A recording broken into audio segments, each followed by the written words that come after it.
Floor to the distinguished representative of Pakistan to introduce an address by the head of government. Thank you, Madam President. Madam President, I have the honor and privilege to introduce the pre-recorded address of His Excellency Mr. Imran Khan, Prime Minister of the Islamic Republic of Pakistan, to the 75th session of the General Assembly. Mr. President, Secretary General, Excellencies, ladies and gentlemen, I'm honored to address the United Nations General Assembly once again.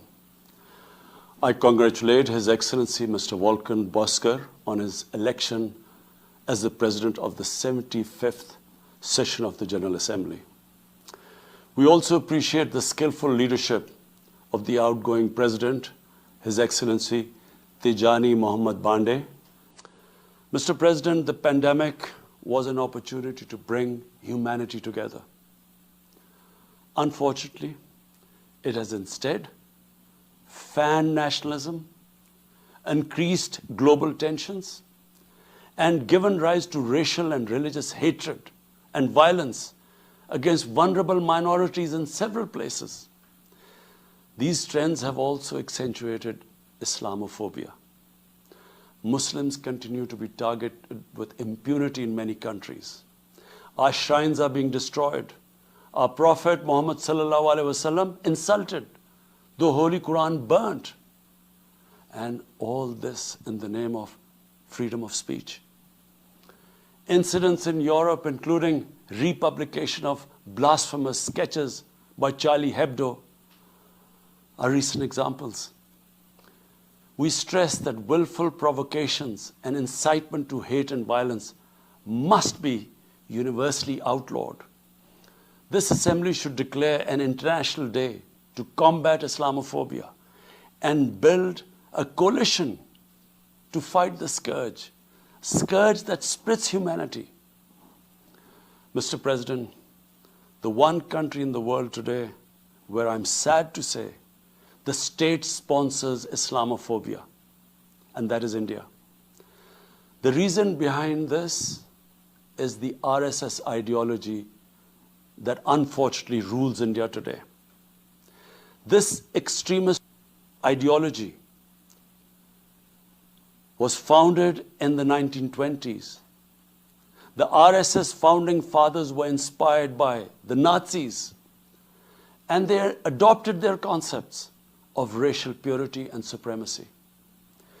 While the Nazis' hate was directed at the Jews, the RSS directs it towards the Muslims and to a lesser extent, the Christians. They believe that India is exclusively for Hindus and others are not equal citizens. The secularism of Gandhi and Nehru has been replaced by the dream of creating a Hindu Rashtra by subjugating, even cleansing India's 200 million Muslims and other minorities. In 1992, the RS destroyed the Babri Masjid. In 2002, some 2,000 Muslims were slaughtered in Gujarat, and this was under the watch of Chief Minister Modi. In 2007, over 50 Muslims were burnt alive by RSS arsonists aboard the Samjhauta Express train. In Assam, around 2 million Muslims face the prospects of being arbitrarily stripped of their nationality through the adoption of discriminatory laws. There are reports of large concentration camps being filled by Muslim Indian citizens. Muslims were falsely blamed, vilified, and victimized for spreading the coronavirus. They were denied medical attention on many occasions. Their businesses were boycotted. Cow vigilantes attack and kill Muslims with impunity. Last February, Muslims faced targeted killings with police complicity in New Delhi. Mass registrations in the past have often been a precursor to genocide. For example, the Nuremberg laws in Germany in 1935, and then in 1982 in Myanmar, The Hindutva ideology is set to marginalize almost 300 million human beings, Muslims, Christians, and Sikhs. This is unprecedented in history, and this does not augur well for the future of India. As we all know, that marginalization of human beings leads to their radicalization. Mr. President, for over 72 years, India has illegally occupied Jammu and Kashmir against the wishes of the Kashmiri people and in blatant violation of the resolutions of the Security Council and indeed its own commitments to the people of Kashmir. On 5th August last year, India illegally and unilaterally sought to change the status of the occupied territories and deployed additional troops, bringing the total number to 900,000, to impose a military siege on 8 million Kashmiris. All Kashmiri political leaders were incarcerated. About 13,000 Kashmiri youth were abducted and thousands tortured. A complete curfew was imposed, accompanied by a total communications blackout. Indian occupation forces have used brute force, including pellet guns against peaceful protesters, imposed collective punishments, including the destruction of entire neighborhoods, and extrajudicially murdered hundreds of innocent young Kashmiris in fake encounters, refusing even to hand over their bodies for burial. The Kashmiri media and those daring to raise their voice are being systematically harassed and intimidated through the use of draconian laws. All of this is well documented in the reports of the United Nations High Commissioner for Human Rights, communications from the Special Rapporteurs of Human Rights Council, statements from human rights and civil society organizations. The international community must investigate these grave violations and prosecute the Indian civil and military personnel involved in state terrorism and serious crimes against humanity being perpetrated, I'm sad to say, with complete impunity. The objective of this brutal campaign is to impose what the RSS BJP regime has itself called the final solution for Jammu and Kashmir. To this end, the military siege is being followed by moves to change the demographic structure of the occupied territory. This is an attempt to obliterate the distinct Kashmiri identity in order to effect the outcome of a plebiscite envisaged in the UN Security Council resolutions. This action is in violation of the UN Charter, Council resolutions, and international law, particularly the 4th Geneva Convention. Changing demographic structure of occupied territory is a war crime. Mr. President, the brave Kashmiri people will never submit to Indian occupation and oppression. Their struggle is indigenous. They are fighting for a just cause, and generation after generation have laid down their lives to rid themselves of Indian occupation. The government and people of Pakistan are committed to standing by and supporting their Kashmiri brothers and sisters in the legitimate struggle for self-determination. Mr. President, in order to divert attention from its illegal actions and atrocities in Indian-occupied Jammu and Kashmir, India is playing a dangerous game of upping the military ante against Pakistan in a nuclearized environment. Despite constant Indian provocations and ceasefire violations along the line of control and the working boundary, targeting innocent civilians, Pakistan has exercised maximum restraint. We have consistently sensitized the world community about a false flag operation and another ill-conceived misadventure by India. My parents, Mr. President, were born in the colonial India. And I was the first generation that grew up in an independent Pakistan. I want to make it clear that any attempt by the fascist, totalitarian, RSS-led Indian government to aggress against Pakistan will be met by a nation that will fight for its freedom to the end.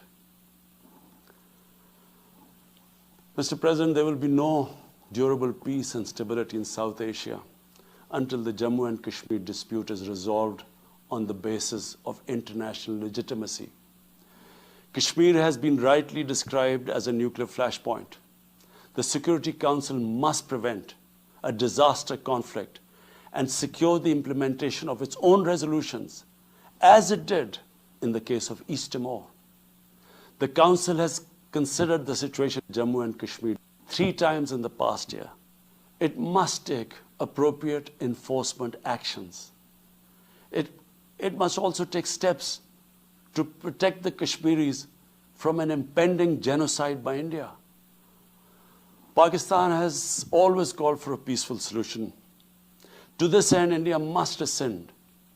To reach this end, India must rescind the measures it has instituted since 5th August 2019, end its military siege and other gross human rights violation, and agree to resolve the Jammu and Kashmir dispute in accordance with the relevant UN Security Council resolutions, and of course, the wishes of the people of Kashmir.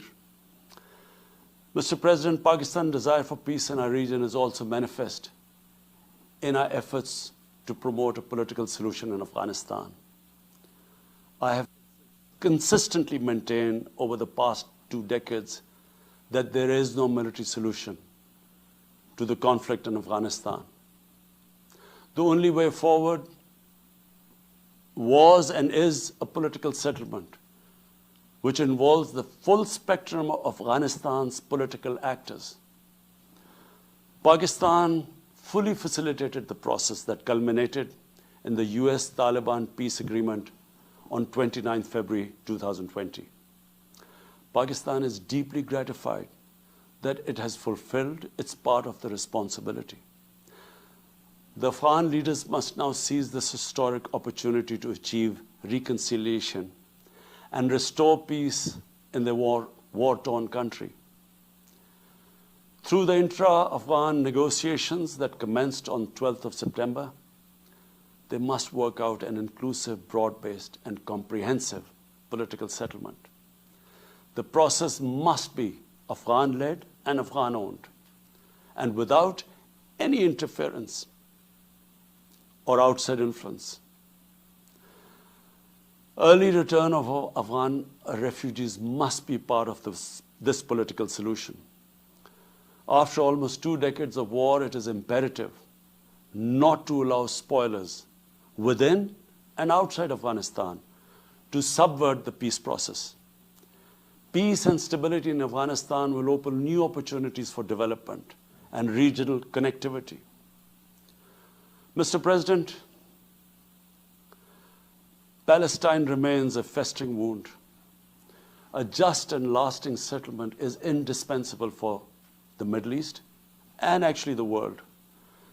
Illegal annexations of Palestinian territory, the building of illegal settlements, and the imposition of inhuman living conditions on the Palestinian people, especially in Gaza, cannot bring peace to a troubled region.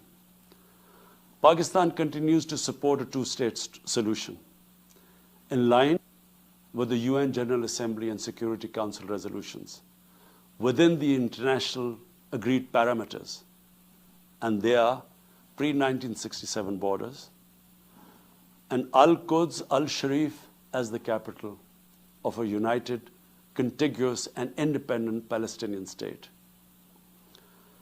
Mr. President, the United Nations remains the best legitimate avenue for collective action in managing international conflicts, fostering peace and security, promoting equitable development, and addressing global problems. I urge the Secretary General to take the lead in preventing global conflicts. He should convene summit-level meetings to address regional hotspots and resolve outstanding disputes. The United Nations should be made fully responsive to the challenges of our times. A comprehensive reform of the United Nations, including the Security Council, is essential to promote greater democracy, accountability, transparency, and efficiency. Pakistan will continue to participate actively in this process and endeavor with other member states to build a world where conflict is outlawed and equitable prosperity for all pursued in conditions of peace and security. I thank you.